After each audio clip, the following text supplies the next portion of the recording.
Welcome back to the Lynne Hayes-Freeland Show. There we go. Welcome back to the Lynne Hayes-Freeland Show. I mentioned earlier that we were going to be talking a lot about health issues, and I just want to point out that the Center for Minority Health, the month of April, lots of things still going on throughout the month.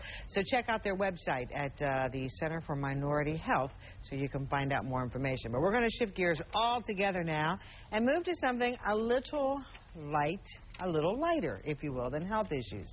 I don't know if you're into comic books or not, but certainly over the next couple of days, there's an opportunity for you to go out to the Expo Mart, find out everything you ever wanted to know about comics, comic books, but probably more importantly, you will have the opportunity to meet a writer-publisher who was born and raised right in the Pittsburgh area. Charles Dixon, welcome to the show. Thank you for having me. Welcome back to Pittsburgh. It's been a long time. And you have brought Internal Fury with you. Definitely, definitely. Let's talk about this. I mean, at this point, you've got 4 comic books that are already out. Yeah, 4 books. And give me some idea. I mean, you know, where'd this come from? How'd this whole thing get off the ground? Well, I guess you can say it started when I was this big. You know, my uncle was getting me into comic books and everything. And, you know, I think it just grew into something, as you see now, Internal Fury. As I got older, this is a true story. I went to community college, and I had a 2.5-hour break in between classes. And instead of reading my school books like I should, I'd run down to the bookstore, and I would snatch up about 8 titles, and I would read them on my break instead of reading my books. And I was taking a lot of writing classes there. And after reading the books, man, I was like, you know what, I can do this. I can do this. And from there, it was just, I would just start writing down a lot of, anything that came to my head, I would write down. And one of my professors there, actually, we had to do a creative writing piece, and he gave us about, I would say about 15, 20 minutes. And I wrote it in my comic book style. That's what I like to call it. And he looked at it, and he's like, Charles, this is really creative. And I think his name was David Lowe, if I'm not mistaken. And right there, that was a spark that lit the flame right there, and I just ran with it. Wow. Now we have close-ups actually of the covers of your first 4 comic books. Let's talk about Internal Fury. Let's talk about the name right off the bat. I think everyone has a bit of internal fury deep down inside. It's just, when is it going to come out? And for the main character there, ex-con, it was time for his to come out. So that's where I got the title from. Now, how does this work? I mean, do you have an idea and then you sit down and you develop it? And these are the first 2, I should point out. These are correct. Is this issue 1 and issue 2 that we're seeing on the screen right now? 1 and 2. Yeah. Okay, all right. Yeah. So let's talk about the first one, your first comic book. Okay. I mean, was this a story idea that you had and then developed, or did you just start writing and the story evolved? Nah, what I did was I wanted to create a whole universe.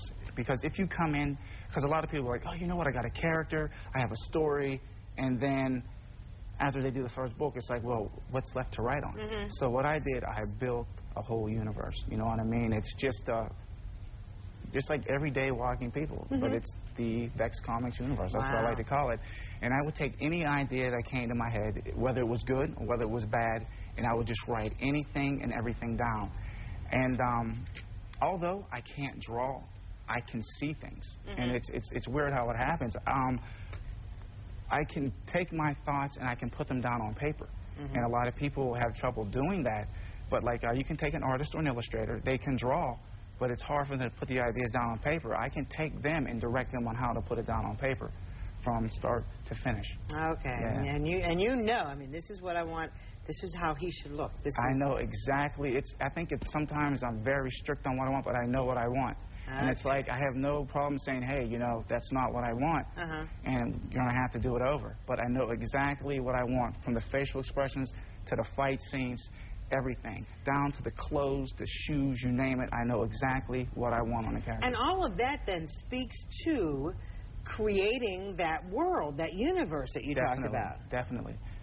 You have to have the feeling, everything, or it's not going to be believable when the audience or, you know, your fans are reading the book. It's not going to be believable. So you have to make it real. You have to make it real. All right. Now, we mentioned earlier that you are in town the next couple of days at the Expo Mart at the Comic-Con, which is basically a comic book Convention? Definitely, yeah. Okay, all right. So not only can folks go out, they can get the comic books there.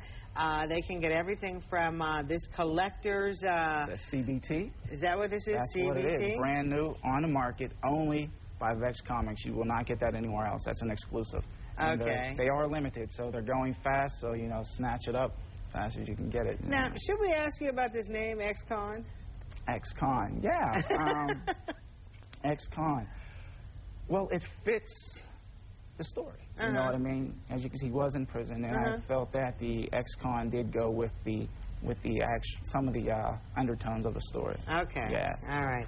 So, I mean, and anymore, when we talk about a comic book convention, I mean, the realities are, it's not just the comic books. I mean, we talk about that holder, but I mean, you have T-shirts available. T-shirts. I mean, this is big business now. It's a very big business.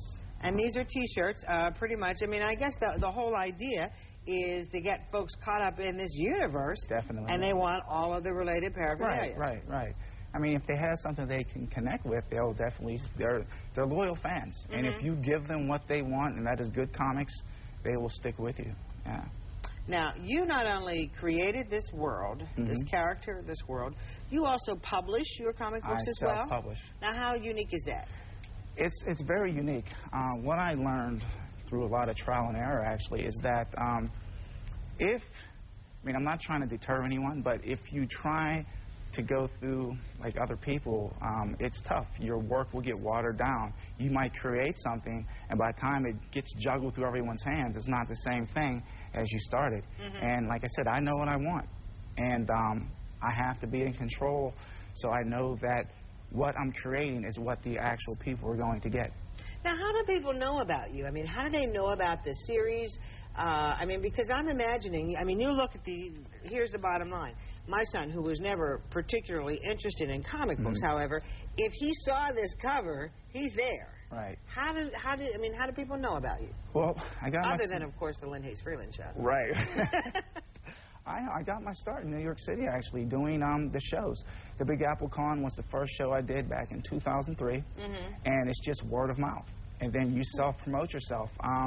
When I first got started, I would work my regular 9-to-5 job, and I would take a box of comic books after work, and I would walk store to store. And I would introduce myself, and I would tell them, you know, who I was and what I was doing, and they would ask to see the work, and I would show them.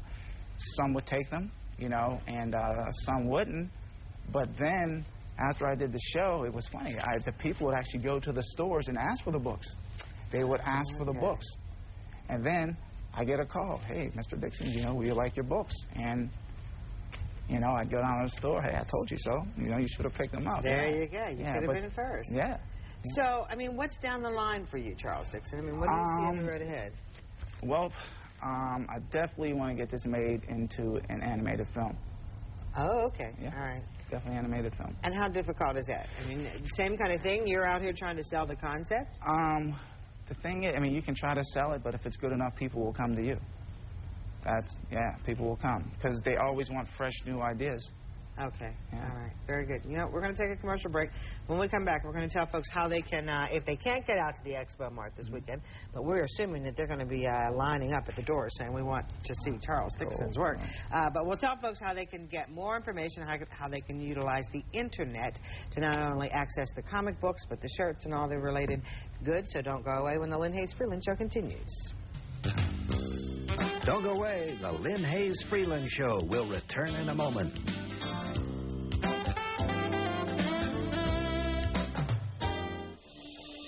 What's the value of a dollar? For 150 years, Dollar Bank has remained steadfastly independent, keeping a constant eye on the region's main streets, not Wall Street, and on the goals of the millions of people and thousands of businesses we serve in southwestern Pennsylvania. For now and for decades to come. That's the value of independence, and that's the value of a dollar. When something is real, it shows. Ain't nothing like the real thing, baby. Ain't nothing like... Introducing new Just for Men Its new True Color formula targets only gray, replaces it with subtle tones for a natural look that is real. Real to the eye, real to the touch, real where it counts. New True Color just for men. KDKA TV's Waiting Child segment is underwritten by the statewide adoption network and Wendy's, because every child deserves a family. Before Marcus became our son, he'd lived 6 places in 8 years. He was one unhappy kid. Then we adopted him. Hasn't always been easy, but it's sure been worth it. Somewhere in Pennsylvania, there's a child waiting for you. Call the statewide adoption network and we'll help you find him. The Lynne Hayes-Freeland Show is sponsored by Dollar Bank, providing mortgages for mothers with less than perfect credit. Welcome back to the Lynne Hayes-Freeland Show. We're back. We're wrapping all this up. Charles Dixon has been our guest. He's in town over the next couple of days, actually through Sunday at the Expo Mart at the Comic-Con. In a minute or less, what can folks expect when they come out? Expect the unexpected, you know. Seriously, you can come out. I'll sign autographs. I'll talk with you. Any questions, I'll answer the questions. And I mean, just come out and just see for yourself. You know, it's going to be a great show. Mm-hmm. I mean, I think there's something there for everybody.